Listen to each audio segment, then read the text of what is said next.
Hello, boys and girls. It's time for hats and stuff. Hats, stuff, hats and stuff, stuff and stuff and stuff and stuff and hats. We're gonna talk about some hats and stuff. Hats and stuff. Hats and stuff. I love that song. Yeah, yeah. I made it myself. In case you didn't know, that was mine.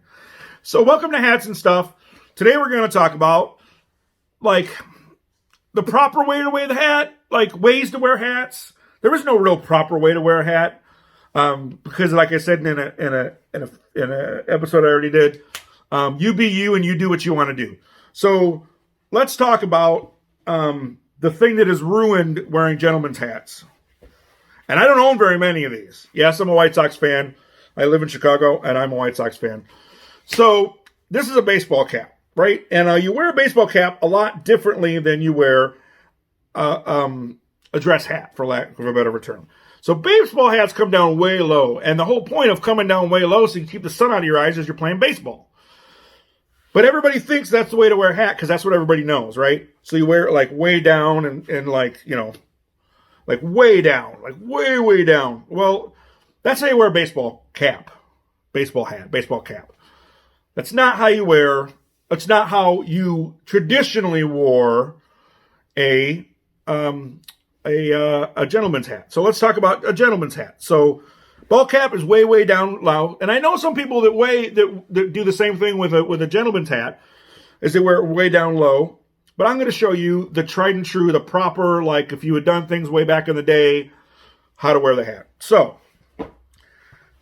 it's how to wear and how to choose a hat. So first off, as I've talked to you before, there is a black, in this case, a black bow in the back of the hat band, and that shows you the back of the hat. That's the back of the hat. The bow is in the back. The bow is in the back. The bow is in the back.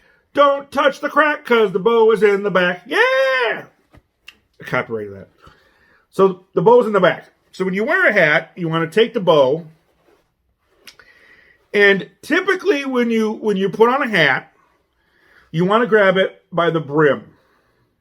Now, there are different theories on this, but my theory is you grab it on the brim because you don't want to pinch or crush the top. So when you take a hat off, put it on, off, on, by the brim. By the brim. Less damage to the hat because this is sturdier. And typically, this is a little bit harder felt, but typically this is more sturdy than the top. So you don't do this. You do, if you want to do that, you can do that. If you want to you grab the brim, most of the pressure is on the brim, and you're just using the top to guide you. So grab it on the brim. Now, when you put a hat on, hats should sit, traditionally, hats should sit straight. I naturally wear my hats back. Some people wear them forward. You could wear it cocked to the side, cocked to the this, cocked to the coo, to the key, to the ka. You want to be cool and be like a Frank Sinatra. Hey, you dirty copper. You can do that. But this is typically the way it was worn. Now, the way to choose a hat, the way to know how big your hat is, there's two different ways. You can measure your head with a tape measure. You can measure the hat in inches and then figure out what that means when it comes to hat sizes like 7 5/8 and 7 3/8 and 7 1/8 and 8 and 7. What exactly does that mean in inches? Well, the chart that I'm going to do is going to give you centimeters, inches, the United States, what 7 5/8 means, and the British, the UK, what 7 5/8 means. So that's one way to measure your head. But where do you measure your head at? This is what we're going to talk about. So the proper place for the bottom of the brim and where to measure your hat at, where in your head you should measure. Like I said, if you want to go lower, you can go lower.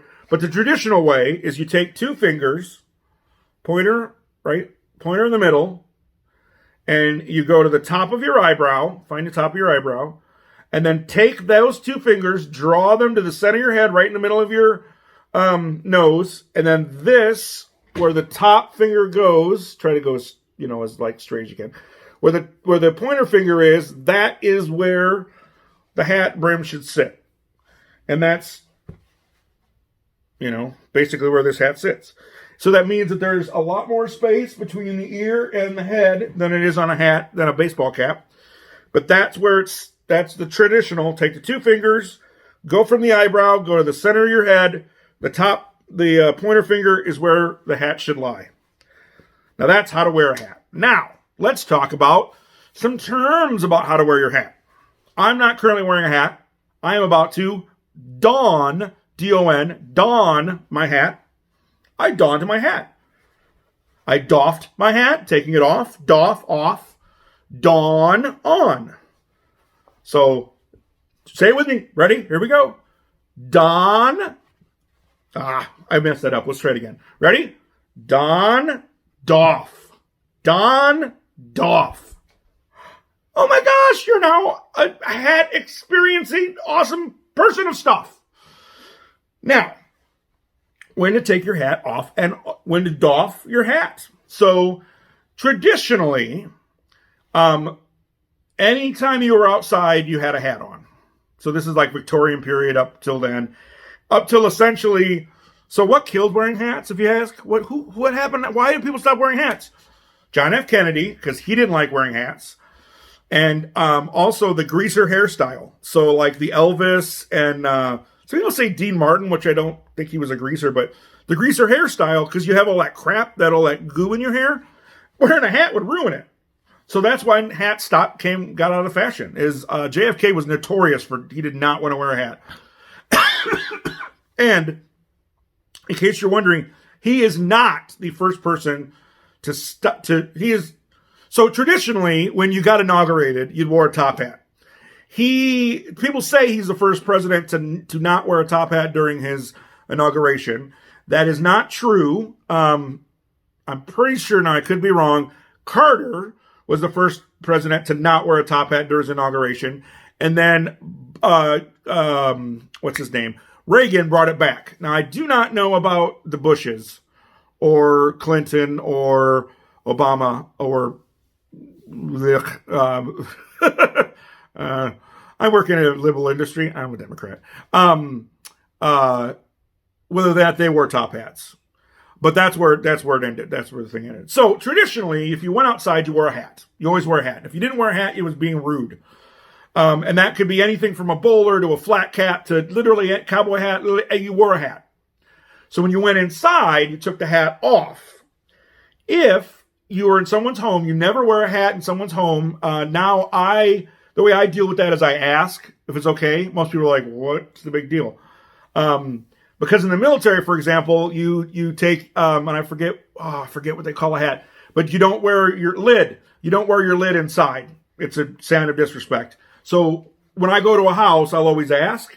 In an establishment, you have, if there's a place to put your hat, like a hat rack or a hook on the side of like of a booth or whatever, if there's a place to put your hat, then you should take your hat off. But if there's not a place to put your hat, you can wear your hat. One thing you shouldn't really ever do is eat while wearing a hat. That's way crazy big, like don't eat while you're wearing a hat. If you were to wear a hat into somebody's house, that's considered a sign of disrespect back in the day. That's why I ask.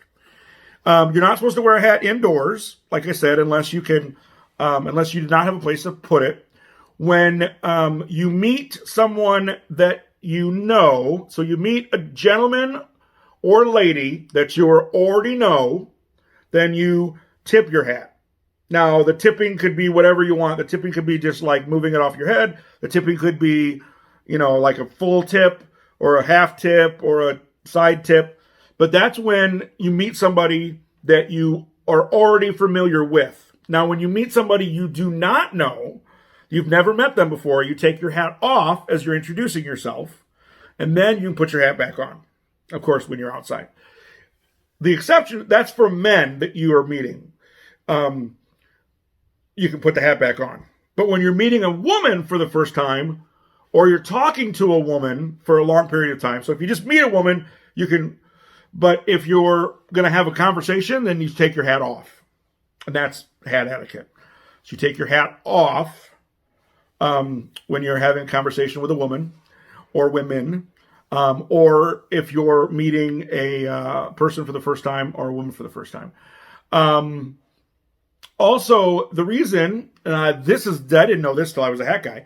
So I grew up in the Catholic Church, and women were allowed to wear their hats in the church, but guys weren't. Wonder what that was. The reason for that is that women's hat in the Victorian era, or even today, tend to be pinned into the hair, so it's really hard to take the hat off. So that's why they're allowed to keep their hat on, because they can't. It would take forever to get the hat off. Learn how to wear a hat. Isn't that exciting? We learned some stuff today. So my fedora and I are going to tell you to doff and don your hat any way you choose. But if you want to do it the proper way, 2 fingers, center of the head, that's where you go, and you wear it perpendicular to the ground. That's hats and hats, stuff and hats and hats and hats and hats. Hello, boys and girls. It's time for hats and stuff. Hats, stuff, hats and stuff. Stuff and stuff and stuff and stuff and hats. We're gonna talk about some hats and stuff. Hats and stuff.